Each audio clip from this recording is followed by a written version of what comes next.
రత్న అనే అమ్మాయిని చూపించడంతో movie start అవుతుంది. రత్నకి ఒక అమ్మ, చెల్లి ఉంటారు. కానీ ఆమె తండ్రిని చూపించరు. రత్న చెల్లి డిప్లొమా చదువుతూ ఉంటుంది. ఆ తర్వాత రత్న ముంబైకి తిరిగి ప్రయాణం అవుతుంది. అక్కడ ఒక ఇంట్లో పనిచేస్తూ ఉంటుంది. ఆ ఇల్లు అశ్విన్ అనే వ్యక్తిది. ఈరోజు అశ్విన్ పెళ్లి అయితే ఆ పెళ్లి రద్దు చేసుకొని ఇండియాకి తిరిగి వస్తూ ఉంటాడు. అశ్విన్‌కి సబీనా అనే గర్ల్ ఫ్రెండ్ ఉండేది. ఇద్దరూ కలిసి ఇదే ఇంట్లో లివింగ్ రిలేషన్‌లో ఉండేవాళ్ళు. అలా వాళ్ళ పెళ్లి ఈరోజు జరగాల్సింది. కానీ ఆమె అశ్విన్‌ని చీట్ చేస్తున్నట్లు తెలిసి అశ్విన్ పెళ్లి రద్దు చేసుకుంటాడు. ఆ తర్వాత రోజు అశ్విన్ మదర్ వచ్చి కొడుకును ఓదార్చి వెళ్ళిపోతుంది. తర్వాత అశ్విన్ వర్క్ చేయడానికి వెళ్తాడు. అక్కడ అశ్విన్ ఫాదర్ ఉంటాడు. ఆయన కూడా అశ్విన్‌కి కొన్ని సలహాలు ఇస్తాడు. అశ్విన్ నిజానికి ఒక ఇంజినీర్. తన ఫాదర్‌కి సంబంధించిన పనులు చూసుకుంటూ ఉంటాడు. అదే రోజు రాత్రి రత్న చెల్లెలు ఫోన్ చేస్తుంది. నేను కూడా ముంబై రావాలి అనుకుంటున్నా అంటుంది. కానీ రత్నకి తన చెల్లెలు మంచిగా చదువుకోవాలని, మంచి జాబ్ చేయాలని కోరిక ఉంటుంది. రత్న కూడా ఒక ఫ్యాషన్ డిజైనర్ కావాలి అనుకుంటుంది. తన చెల్లి కోసం పని మనిషిగా పనిచేస్తూ ఉంటుంది. తర్వాత రోజు అశ్విన్‌కి భోజనం వడ్డిస్తూ రత్న ఇక్కడ దగ్గరలో టైలరింగ్ షాప్ ఉంది. నేను అక్కడ టైలరింగ్ నేర్చుకుంటా అని పర్మిషన్ అడుగుతుంది. అశ్విన్ టైమింగ్స్ ఏంటి అని అడుగుతాడు. 2-4 వరకు సార్. ఇంట్లో పని పూర్తి చేసుకొని వెళ్తాను అంటుంది. అశ్విన్ సరే వెళ్ళు అని పర్మిషన్ ఇస్తాడు. రత్న చాలా హ్యాపీగా ఫీల్ అయ్యి ఈ విషయం తన ఫ్రెండ్‌తో కూడా చెప్తుంది. తర్వాత రోజు రత్న చాలా ఇంట్రెస్ట్‌గా టైలర్ దగ్గరికి వెళ్ళి నేను కూడా టైలరింగ్ నేర్చుకుంటా అని అడుగుతుంది. టైలర్ ఇప్పుడు కాదు, నువ్వు ముందు పైకి వెళ్ళి క్లీన్ చెయ్యి అని అంటాడు. రత్న సరే అని క్లీన్ చేస్తుంది. దారిలో వెళ్ళేటప్పుడు రత్నకి ఒక పెద్ద షాప్‌లో డిజైనర్ డ్రెస్‌లు చూస్తుంది. ఎప్పటికైనా అలాంటి డిజైనర్ డ్రెస్‌లు డిజైన్ చేయాలి అనేది రత్న కోరిక. రత్న ఇంటికి రాగానే సబీనా అశ్విన్‌కి పెళ్లి గిఫ్ట్ తిరిగి ఇంటికి పంపిస్తుంది. అశ్విన్ రత్నకి ఈ గిఫ్ట్స్ అన్నీ సర్వెంట్ రూమ్‌లో పెట్టమని చెప్తాడు. గర్ల్ ఫ్రెండ్ మోసం చేయడం వల్ల అశ్విన్ ఎప్పుడూ నిరాశతో, దిగులుగా కనిపిస్తాడు. అశ్విన్ అలా ఉండటం చూసి రత్న ఒకరోజు తన గురించి అశ్విన్‌తో చెప్తుంది. సార్ నా పెళ్లి 19 ఏళ్లకే జరిగిపోయింది. కొన్ని రోజులకే నా భర్త చనిపోయాడు. చాలా రోజులు ఇంట్లోనే ఉన్నాను. కానీ నేను నమ్మకం కోల్పోలేదు. నేను ఒక పని మనిషినే. అది వేరే సంగతి. కానీ నేను డబ్బు సంపాదిస్తున్నాను. నా ఇల్లు గడిచేలా చేస్తున్నాను. చాలా సింపుల్‌గా చెప్పాలి అంటే జీవితం ఇక్కడితో ఆగిపోదు. చాలా ఉంది అంటుంది. రత్న మాటలు విని అశ్విన్ చాలా ఇంప్రెస్ అవుతాడు. ఆమెకి థాంక్స్ కూడా చెప్తాడు. తర్వాత రోజు రత్న టైలర్ షాప్‌కి వెళ్తుంది. టైలర్ రత్నకి ఒక బ్లౌజ్ ఇచ్చి బజార్‌కి వెళ్ళి దీనికి మ్యాచింగ్ క్లాత్ తీసుకొని రా అని పంపిస్తాడు. కానీ టైం 4 అయి ఉంటుంది. రత్న ఇంటికి వెళ్ళాల్సిన టైం అయ్యింది. అయినా కూడా టైలర్ ఆమెని బజార్‌కి పంపిస్తాడు. రత్న త్వరగా వెళ్ళి క్లాత్ తీసుకొని వస్తుంది. ఆమె ఇంటికి వెళ్ళేసరికి అశ్విన్ ఇంటికి వచ్చేసి ఉంటాడు. రత్న అశ్విన్‌కి ఆలస్యం అయినందుకు సారీ చెప్తుంది. అదే టైంలో ల్యాండ్‌లైన్‌కి ఫోన్ రింగ్ అవుతూ ఉంటుంది. రత్న ఆ ఫోన్ని లిఫ్ట్ చేస్తుంది. ఫోన్ చేసింది Ashwin girlfriend Sabina. Ashwin call lift చేయడం లేదని ల్యాండ్‌లైన్‌కి చేసి ఉంటుంది. రత్న మేడం సార్ ఫోన్ మర్చిపోయారు. ఇంట్లో లేరు. వచ్చిన తర్వాత మీరు కాల్ చేశారని చెప్తా అని చెప్పి కాల్ కట్ చేస్తుంది. అశ్విన్ ఆ ఫోన్ కాల్ మాట్లాడటం విని ఇంకా ఇంప్రెస్ అవుతాడు. రత్నకి థాంక్స్ కూడా చెప్తాడు. ఇలా నెల రోజులు గడిచిన తర్వాత కూడా రత్న చేతికి మెషిన్ రాదు. టైలర్ ఆమెకి ఏదో ఒక పని చెప్తూ ఉంటాడు. అది తెలిసిన తర్వాత రత్నకి చాలా కోపం వస్తుంది. ఆమె బ్లౌజ్ టైలర్ చేతిలో పెట్టి అక్కడి నుంచి వచ్చేస్తుంది. ఇంటికి వచ్చాక టెర్రస్ మీద నిలబడి నా కల కలలాగే మిగిలిపోతుందా? నేను ఎప్పటికీ ఫ్యాషన్ డిజైనర్‌ని కాలేనా? అని ఆలోచిస్తూ ఉంటుంది. అశ్విన్ ఇదంతా గమనిస్తాడు. ఏమైంది చాలా దిగులుగా కనిపిస్తున్నావు అంటాడు. రత్న ఏమీ లేదు సార్ అంటుంది. అశ్విన్ సబీనా మేడం బట్టలు ప్యాక్ చెయ్యి ఆమెకి పంపించేద్దాం అంటాడు. అశ్విన్ చెప్పినట్లుగా రత్న సబీనా బట్టలు ప్యాక్ చేసి డ్రైవర్ చేతికి ఇస్తుంది. డ్రైవర్ రత్నతో నీకు ఎక్కడన్నా పని చూడమంటావా అని అడుగుతాడు. ఆమె ఎందుకు అని అడుగుతుంది. డ్రైవర్ సార్ ఒక్కడే ఉన్నారు. నువ్వు కూడా ఒక్కదానివే ఇక్కడ ఉంటే జనాలు ఏమనుకుంటారు అని అంటాడు. రత్న జనాలు అనుకుంటే అనుకోని నాకేంటి అని రత్న డ్రైవర్ని పంపించేస్తుంది. తర్వాత రోజు రత్న ఆమె ఫ్రెండ్ ఇద్దరూ కలిసి కూరగాయలు తేవడానికి మార్కెట్కి వెళ్తారు. అప్పుడు ఆమె ఫ్రెండ్ టైలరింగ్ ఇన్స్టిట్యూట్ గురించి రత్నకి చెప్తుంది. అయితే దానిలో ఫీజు కట్టి నేర్చుకోవాలి. ఫీజు 3000 రూపాయలు ఉంటుంది. సో రత్న దానికి అంగీకరించదు. ఆమె రూపాయి తన చెల్లి చదువు కోసం కూడబెడుతుంది. తన ఫ్రెండ్ నువ్వు డబ్బులు గురించి మర్చిపో, నా దగ్గర తీసుకొని నీ దగ్గర ఉన్నప్పుడు తిరిగి ఇచ్చేయి అని అంటుంది. ఈ విధంగా రత్న తన ఫ్రెండ్ చెప్పిన మాటలకి ఓకే అంటుంది. ఇంటికి రాగానే అశ్విన్ దగ్గర సాయంత్రం నేను బయటికి వెళ్ళాలి, కొన్ని మెటీరియల్స్ కొనుక్కోవాలి, నేను ఒక టైలరింగ్ ఇన్స్టిట్యూట్లో జాయిన్ అయ్యానని చెప్పి పర్మిషన్ అడుగుతుంది. టైమింగ్స్ కూడా 2-4 గంటల వరకు అని చెప్తుంది. సో అశ్విన్ కూడా పర్మిషన్ ఇస్తాడు. తర్వాత రత్న ఆమె ఫ్రెండ్ బజార్కి వెళ్ళి కావాల్సిన మెటీరియల్స్ కొనుక్కుంటారు. ఇంటికి రాగానే రత్నతో అశ్విన్ తన గురించి చెప్తాడు. నిజానికి అశ్విన్ ఒక రైటర్, ఆర్టికల్స్ రాస్తూ ఉంటాడు. అయితే కొన్ని ప్రాబ్లమ్స్ వల్ల అశ్విన్ తిరిగి ఇండియాకి వచ్చేస్తాడు. ఇక్కడ తన తండ్రి పనులు చూసుకుంటూ ఉంటాడు. ఇదంతా విన్న తర్వాత రత్న సార్ మీరు ఎక్కడ ఉన్నా కూడా ఆర్టికల్స్ రాయవచ్చు అంటుంది. Ashwin it's not a simple అని అంటాడు. తర్వాత రోజు రత్న టైలరింగ్ ఇన్స్టిట్యూట్కి వెళ్తుంది. ఆ ఇన్స్టిట్యూట్ ఆమెకి బాగా నచ్చుతుంది. ఇంటికి రాగానే అశ్విన్ టైలరింగ్ ఎలా జరుగుతుంది అని అడుగుతాడు. చాలా సంతోషంగా బావుంది అని చెప్తుంది. అశ్విన్ నీ మొహంలోనే కనిపిస్తుంది అంటాడు. నువ్వు చాలా బ్రేవ్ గర్ల్ రత్న అని అంటాడు. కానీ రత్నకి దాని అర్థం తెలియదు. అప్పుడు అక్కడికి డ్రైవర్ వస్తాడు. రత్న డ్రైవర్ని బ్రేవ్ అంటే ఏమిటి అని అడుగుతుంది. బ్రేవ్ అంటే స్ట్రాంగ్ అని చెప్తాడు. ఒకరోజు అశ్విన్ ఇంట్లో చిన్న పార్టీ ఏర్పాటు చేస్తాడు. ఆ పార్టీకి అతని ఫ్రెండ్స్ చాలామంది వస్తారు. అప్పుడు పొరపాటున రత్న ఒక అమ్మాయి మీద డ్రింక్ పడేస్తుంది. ఆ అమ్మాయి రత్న మీద చాలా కోపంగా కేకలు వేస్తుంది. నీ జీతంలో నుంచి ఒక 1000 రూపాయలు తగ్గిస్తే నీకు బుద్ధి వస్తుంది అంటుంది. అప్పుడే అక్కడ అశ్విన్ రత్నకి సపోర్ట్ చేస్తూ తన ఫ్రెండ్ని తిడతాడు. అందరూ వెళ్ళిపోయిన తర్వాత రత్న అశ్విన్కి సారీ చెప్తుంది. అయితే అశ్విన్ రత్నకి తిరిగి సారీ చెప్తాడు. ఎందుకంటే రత్నని ఒక పని మనిషిలా ట్రీట్ చేయడు. ఒక మనిషిలాగా భావిస్తాడు. ఆమె అతనికి పనులు చేసి పెట్టినా ప్రతిసారి థ్యాంక్స్ చెప్తూ ఉంటాడు. ఇప్పుడు రత్న ఇంట్లోనే స్టిచ్చింగ్ ప్రాక్టీస్ చేస్తూ ఉంటుంది. ఒకరోజు రత్న ఒక డ్రెస్ని డిజైన్ చేస్తుంది. కానీ ట్రై చేయడానికి అశ్విన్ రూమ్లోకి వెళ్తుంది. అదే సమయంలో అశ్విన్ అక్కడికి వస్తాడు. అశ్విన్ రాగానే రత్న తన గదిలోకి వెళ్ళిపోతుంది. డ్రెస్ మార్చుకొని వచ్చి అశ్విన్కి సారీ చెప్తుంది. సార్ నా గదిలో పెద్ద మిర్రర్స్ లేవు కాబట్టి నేను మీ గదికి వెళ్ళాను. ఓనర్స్ లేనప్పుడు మేము మీ ఇంట్లో ఏ తప్పు చేయము అని అంటుంది. అశ్విన్ ఇట్స్ ఓకే రత్న, ఈ విషయాన్ని సీరియస్గా తీసుకోవద్దు. నువ్వు ఎలాంటి మనిషివో అనేది నాకు తెలుసు అని అంటాడు. అశ్విన్ ఈ డ్రెస్ నువ్వే డిజైన్ చేశావా అని అంటాడు. రత్న అవును సార్ నా చెల్లి కోసం అంటుంది. తర్వాత ఒకరోజు రత్న తను ఎప్పుడూ చూసే షాప్లోకి వెళ్తుంది. అక్కడ ఉన్న డ్రెస్సులు అన్నీ ఎలా డిజైన్ చేశారో, ఎలా స్టిచ్చింగ్ చేశారో గమనిస్తూ ఉంటుంది. ఈలోగా అక్కడికి షాప్ మేనేజర్ వచ్చి రత్నాని తిట్టి అక్కడి నుంచి పంపించి వేస్తుంది. అలా జరగడం వల్ల రత్న మనసు చాలా నొచ్చుకుంటుంది. ఇంటికి వెళ్ళిన తర్వాత అశ్విన్ రత్నని నువ్వు టైలర్ కావాలి అనుకుంటున్నావా అని అడుగుతాడు. రత్న టైలర్ కాదు ఫ్యాషన్ డిజైనర్ అంటుంది. అశ్విన్ ఫ్యాషన్ డిజైనరా వావ్ అంటాడు.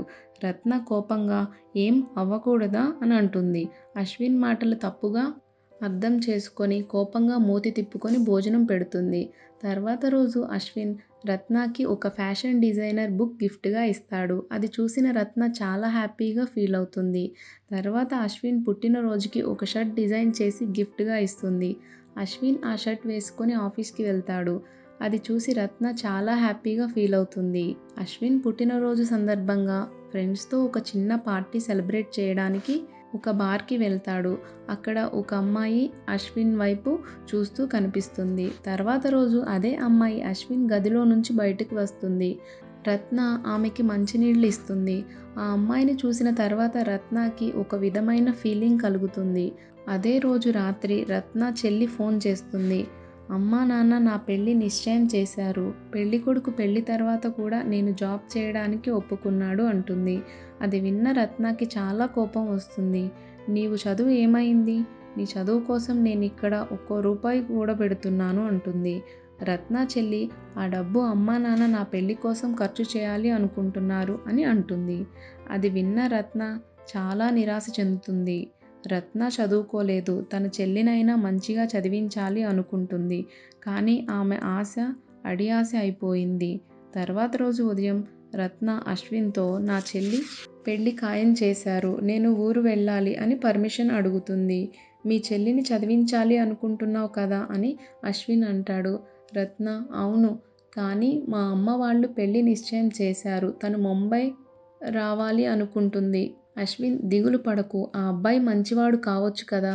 ఇప్పుడు సిటీలో ఉండే అబ్బాయిలు చాలా ఇండిపెండెంట్‌గా ఉన్నారు అని అంటాడు. రత్న ఇండైరెక్ట్‌గా ఎవరికి తెలుసు సిటీలో ఉండే అబ్బాయిలు ఏం కోరుకుంటారో అని అంటుంది. రత్న ఇదే విషయం తన ఫ్రెండ్‌కి కూడా చెప్తుంది. చెల్లి పెళ్లికి ఊరు వెళ్ళాలి అని ఆమె అశ్విన్ సార్‌తో కొంచెం డబ్బు అడిగి తీసుకో అంటుంది. కానీ రత్న నిరాకరిస్తుంది. రత్న ఇంటికి వెళ్ళగానే అశ్విన్ తన చేతిలో డబ్బులు పెట్టి తన తరపున చెల్లికి ఇవ్వు అని చెప్తాడు. ఆ తర్వాత రత్న ఊరికి వెళ్ళిపోతుంది. తను డిజైన్ చేసిన గిఫ్ట్ చెల్లికి గిఫ్ట్‌గా ఇస్తుంది. ఆ డ్రెస్ వేసుకున్న ఆమె చెల్లి చాలా హ్యాపీగా ఫీల్ అవుతుంది. మరోవైపు అశ్విన్ రత్నాని మిస్ అవుతూ ఉంటాడు. ఆమె గదిలోకి వెళ్ళి రూమ్ సర్దుతూ ఉంటాడు. కొంచెం సేపు తర్వాత రత్న అశ్విన్‌కి కాల్ చేస్తుంది. సార్, ఆ అబ్బాయి చెల్లి పెళ్లి తర్వాత కూడా చదువుకోవడానికి ఒప్పుకున్నాడని చెప్తుంది. అశ్విన్ నేను ముందే చెప్పా కదా సిటీలో అబ్బాయిలు ఇండిపెండెంట్‌గా ఉంటారు అని అంటాడు. పెళ్లి తంతు పూర్తి అవ్వగానే రత్న తిరిగి అశ్విన్ ఇంటికి వస్తుంది. అశ్విన్ ఆమెను చూసి చాలా హ్యాపీగా ఫీల్ అవుతాడు. పెళ్లి ఫొటోస్ చూపించు అని అడుగుతాడు. ఫొటోస్ చూసిన అశ్విన్ పెళ్లిలో నువ్వు కనిపించడం లేదు ఎందుకు అంటాడు. రత్న వితంతువు పెళ్లి జరిగే దగ్గర ఉండకూడదు. ఆ కార్యక్రమంలో పాల్గొనకూడదు. ఊరిలో ఇలానే ఉంటుంది అని చెప్తుంది. అశ్విన్‌కి ఒక పార్సిల్ వస్తుంది. అశ్విన్ రత్నాని ఆ పార్సిల్ ఓపెన్ చెయ్ అని చెప్తాడు. రత్న ఆ పార్సిల్ ఓపెన్ చేస్తే అందులో కుట్టు మిషన్ ఉంటుంది. అశ్విన్ అది నీకే అంటాడు. రత్న కుట్టు మిషన్‌ని చూసి చాలా హ్యాపీగా ఫీల్ అవుతుంది. తర్వాత ఒకరోజు వినాయకుడి విగ్రహం ముందు రత్న డాన్స్ చేస్తూ ఉంటుంది. అశ్విన్ రావడం చూసి సిగ్గుపడి డాన్స్ చేయడం ఆపేస్తుంది. తర్వాత ఇద్దరు ఇంట్లోకి వెళ్తారు. అశ్విన్ రత్న చేయి పట్టుకొని దగ్గరగా లాగి కిస్ చేస్తాడు. వాళ్ళు ఇంకా దగ్గరయ్యేలోపు ల్యాండ్‌లైన్ ఫోన్ రింగ్ అవుతుంది. ఫోన్ చేసింది అశ్విన్ వాళ్ళ మదర్. ఆమె ఇంట్లో చిన్న పార్టీ ఏర్పాటు చేసి ఉంటుంది. వంట చేయడానికి రత్నాని రమ్మని కాల్ చేసి ఉంటుంది. ఫోన్లో సంభాషణ అశ్విన్‌తో చెప్పిన తర్వాత రత్న తన గదిలోకి వెళ్ళిపోతుంది. అశ్విన్ పిలిచినా కూడా ఆమె బయటికి రాదు. అశ్విన్ ఆమె గదిలోకి వెళ్ళి నువ్వు నాతో పార్టీకి వస్తావా అని అడుగుతాడు. రత్న వద్దు సార్, జనాలు నన్ను ఎగతాళి చేస్తారు అంటుంది. ఎవరు ఆ జనాలు? ఎక్కడి నుంచి వచ్చారు? నాకు జనాల గురించి అవసరం లేదు అంటాడు. రత్న అశ్విన్ని అపార్ట్మెంట్ టెర్రస్ పైకి తీసుకెళ్తుంది. అప్పుడు అశ్విన్ నువ్వు నన్ను సార్ అని పిలవద్దు అంటాడు. రత్న అది కుదరదు సార్. నేను ఒక విషయం చెప్పవచ్చా? ఈరోజు జరిగిన సంఘటనని మర్చిపోండి అంటుంది. తర్వాత రోజు అశ్విన్ తన ఫ్రెండ్‌ని డిన్నర్‌కి ఇంటికి పిలుస్తాడు. రత్న అశ్విన్‌ని చూసి మీరు అతనితో ఏం చెప్పలేదు కదా అని అడుగుతుంది. అశ్విన్ నువ్వేమి భయపడకు, నేనేమి చెప్పలేదు అంటాడు. అయితే వాళ్ళిద్దరి ప్రవర్తనను చూసి అతనికి అర్థమవుతుంది. అసలు ఏం జరుగుతుంది? నువ్వు నీ పనిమనిషితో డేటింగ్ ఎలా చేస్తావ్ అంటాడు. అశ్విన్ నేను ఆమెతో డేటింగ్ చేయడం లేదు. నేను ఆమెతో ఉన్నప్పుడు నాకు ఒక విధం అయినటువంటి ఫీలింగ్ కలుగుతుంది. ఆమె నన్ను బాగా అర్థం చేసుకుంటుంది అంటాడు. అశ్విన్ ఫ్రెండ్ నువ్వు ఆమెని సొంతం చేసుకోలేవు. మీ అమ్మగారు తనని అంగీకరిస్తారా? సొసైటీ ఏమనుకుంటుంది? నువ్వు నిజంగా ఆమెను ఇష్టపడితే, ఆమెను ప్రేమిస్తే ఆమెని వదిలేయ్ అంటాడు. తర్వాత రోజు రత్న అశ్విన్ మదర్ ఇంట్లో పార్టీకి వెళ్తుంది. అక్కడ వంట చేయడానికి. అప్పుడు ఆమె అందరూ పనివాళ్లతో కలిసి క్రింద కూర్చొని భోజనం చేస్తూ ఉంటుంది. అశ్విన్ రత్నతో నేను ఇంటికి వెళ్తున్నాను. నువ్వు వస్తావా అని అడుగుతాడు. ఆహా లేదు సార్, నేను పని మొత్తం పూర్తి చేసుకొని వస్తాను అని అంటుంది. అశ్విన్ రత్నని ఇంటికి రాగానే నువ్వు కింద కూర్చొని తింటున్నావు, నీకేమి బాధగా అనిపించడం లేదా అని అడుగుతాడు. రత్న ముందు నుంచి ఇలానే తింటున్నాను, ఇక్కడ కూడా నేను ఫ్లోర్ మీదే కూర్చొని తింటాను అంటుంది. నా స్థాయి అదే కదా, మీరు ఇలాగే చేస్తూ ఉంటే నేను అందరిలో చులకనగా మారిపోతాను అంటుంది. మీ అమ్మా నాన్న నన్ను అంగీకరించరు, ఎగతాళి చేస్తారు, మన రిలేషన్ ముందుకు కొనసాగదు సార్ అంటుంది. అశ్విన్ ఎవరు ఏమనుకుంటారో నాకు అనవసరం, నేను నిన్ను ప్రేమిస్తున్నాను, నువ్వు నాకు కావాలి అనుకుంటున్నాను అని అంటాడు. రత్న గదిలోకి వెళ్ళి తన బట్టలను ప్యాక్ చేసుకుంటుంది. రత్న ఇక మీదట ఇక్కడ ఉండకూడదు అని భావిస్తుంది. లోలోపల చాలా బాధపడుతుంది. బ్యాగ్ సర్దుకొని బయటకు వస్తుంది. అశ్విన్ ఆమెని ఆపే ప్రయత్నం చేస్తాడు. రత్న దయచేసి నన్ను ఆపకండి సార్ అని అంటుంది. నాకు ఎటువంటి సహాయం వద్దు, నాకు వేరే పని ఏదో ఒకటి దొరికే వరకు ఏదో ఒక చిన్న పని చేసుకుంటూ ఉంటాను, మీరు నన్ను కాంటాక్ట్ చేసే పని చేయకండి అంటుంది. అశ్విన్ ఆమె చేతిలో ఉన్న ఒక బ్యాగ్ని తీసుకుంటాడు. చాలాసేపు ఒకరి కళ్ళలోకి ఒకరు చూసుకుంటూ ఉంటారు. చివరికి అశ్విన్ రత్నకి బ్యాగ్ ఇచ్చేస్తాడు. రత్న అశ్విన్ ఇల్లు వదిలి వెళ్ళిపోతుంది.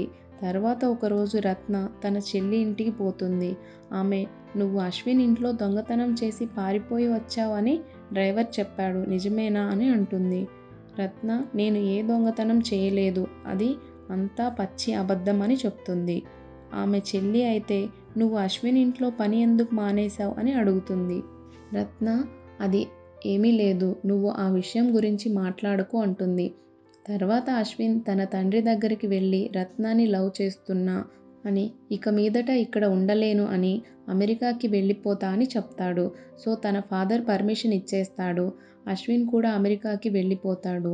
కొన్ని రోజుల తర్వాత ఒక ఫ్యాషన్ డిజైనర్ ఆఫీస్ నుంచి రత్నకి కాల్ వస్తుంది. రత్న ఆఫీస్కి వెళ్తే అక్కడ ఒక అమ్మాయి ఉంటుంది. ఆ అమ్మాయి ఎవరో కాదు, రత్న డ్రింక్ పోసి డ్రెస్ పాడు చేసిన అమ్మాయి. ఆమె అశ్విన్ ఫ్రెండ్. ఇద్దరూ ఒకరికొకరు సారీ చెప్పుకుంటారు. తర్వాత రత్న ఆమె డిజైన్ చేసిన డ్రెస్ ఆ అమ్మాయికి ఇస్తుంది. అది చూసి ఆ అమ్మాయి చాలా ఇంప్రెస్ అవుతుంది. రత్నాని జాబ్లో పెట్టుకుంటుంది. అంటే అశ్విన్ వెళ్తూ రత్నకి ఒక ఫేవర్ చేసి ఉంటాడు. ఆ విషయం తెలుసుకున్న రత్న అశ్విన్ ఇంటికి వెళ్తుంది. కానీ ఇంటి బయట తాళం వేసి ఉంటుంది. రత్న నిరాశతో అపార్ట్మెంట్ టెర్రస్ పైకి వెళ్తుంది. నా దగ్గర ఏమీ లేనప్పుడు సార్ నాతో ఉన్నారు, ఇప్పుడు నా దగ్గర నా డ్రీమ్ జాబ్ ఉంది, కానీ సార్ నాతో లేరు అని బాధపడుతుంది. అప్పుడే రత్నకి కాల్ వస్తుంది. ఫోన్ చేసింది ఎవరో కాదు, అశ్విన్. ఎలా ఉన్నావు రత్న అంటాడు. బాగున్నాను అశ్విన్ అంటుంది. ఫైనల్గా అశ్విన్ అని పేరు పెట్టి పిలుస్తుంది. ఆమె పని మనిషిగా ఉన్నప్పుడు అశ్విన్ స్థాయికి సరిపోను అనుకుంది. ఆమె డ్రీమ్ జాబ్ వచ్చిన తర్వాత అశ్విన్ స్థాయికి చేరుకున్నా అని భావిస్తుంది. తర్వాత అశ్విన్ ఆమెను అమెరికాకి పిలిపిస్తాడు. ఇద్దరూ అక్కడ జీవితాన్ని సంతోషంగా కొనసాగిస్తారు. ఈ సీన్తోనే మూవీ ఎండ్ అవుతుంది. సో ఇది ఫ్రెండ్స్ ఇవాల్టి వీడియో. So don't forget to subscribe. Thank you for watching and also for your support. Bye bye.